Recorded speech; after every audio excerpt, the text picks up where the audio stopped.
ለክርስቲያኖች ትሕትናን የሚማሩበት በእግዚአብሔር ማመናቸውን የሚያውጁበት ንስሐ ድነት የሚያገኙበት ምልክት ሆኖ ያገለግላል። ባለ ጥምቀትና ትሕትና ተነጣጥሎ የሚታዩ ጉዳዮች አይደሉም። ምክንያቱም ጥምቀት ፈጣሪ በፍጡር አምላክ በሰው ጌታ በአገልጋዩ የተጠመቀበት ዕለት ነውና ጌታችን ኢየሱስ ክርስቶስ ከፍታ ወርዶ ከሰው የተስተካከለበት ከቆመበት ከጌትነት ስፍራ ዝቅ ብሎ ትሕትናን ያሳየበት ትዕቢትን ሽሮ ለሰው ልጆች ትሕትናን ያስተማረበት ሲሆኑ ሲመስላቸው የታቹን የሚያዩና የገዘፉ ሲመስላቸው በቅንነት ጎንበስ የማይሉ ከሆነ እነሱ የጥምቀት ትርጉም አልገባቸው። ትሕትናን ንቀው ትዕቢትን የመረጡ ዝቅ ማለት ከብዷቸው ራሳቸውን ከፍ ከፍ ያደረጉ ቅንነትን ጠልተው ግፍ መስራት የወደዱ መጨረሻቸው እድገት ሳይሆን ቁልቁለት፣ ክብር ሳይሆን ውርደት መሆኑን በብዙ አጋጣሚዎች ዓለም አሳይታናለች። ሌላኛው የጥምቀት ምሳሌ የመዳንና የንስሐ መሆኑ ነው።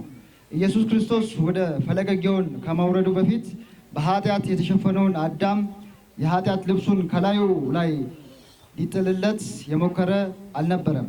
ጌታ ኢየሱስ በማዕከለ ዮርዳኖስ በመቆሙ ምክንያት የአዳም ውርደት ለመቀበል ኃጢአቱን ወስዶ ከመከራው ለማዳን የሚነትበውን ልብስ ጥሎ የማይነትበውን ዘላለማዊ ልብስ ለመተካት ነበር። በዓመቱ ጥምቀቱን የምናከብረው ከፊት ቀድሞ ከመከራ የታደገን ክርስቶስን እያሰብን ነው። እኛ ዛሬ ትውልዶች ለሀገራችን ፊት ቀዳሚዎች እንደሆንን ማመን ይገባናል። እኛ መከራውን ሳንቀበል ለከተማችን ምቾት ዝቅታውን ሳናይ ለከተማችን ከፍታ ጨለማውን ሳንጎበኝ ለሰው ልጆች ብርሃንን ማሳየት አንችልም። ከተማችን የማዘመንና ለነዋሪዎቹ ምቹ ማራኪ ደህንነቷ የተጠበቀ ለሌሎች ሳቢና ማራኪ ለማድረግ እንዲሁም ተፎካካሪ እናንተን የከተማችን ነዋሪዎች ባሳተፈ ሁኔታ በርካታ ስራዎች በሚሊዮኖች የሚቆጠሩ ገንዘቦችን አፍስሰን እየሰራን እያስተባበርን እንገኛለን። ክቡራን አባቶችና ምዕመናን ከተማችን ከተከማቸባትና ከከረመ የሕዝብ የመልማትና የመልካም አስተዳደር ጥያቄዎች አንጻር አሁን እየሰራናቸው ስራዎች የሚያኮሩን አይደሉም። አሁን ባለን መረጃ የሕዝባችን ከ121 ሺህ በላይ የተሻገረና የከተማችን የጎዳ ስፋት ከ964 ሄክታር በላይ ነው።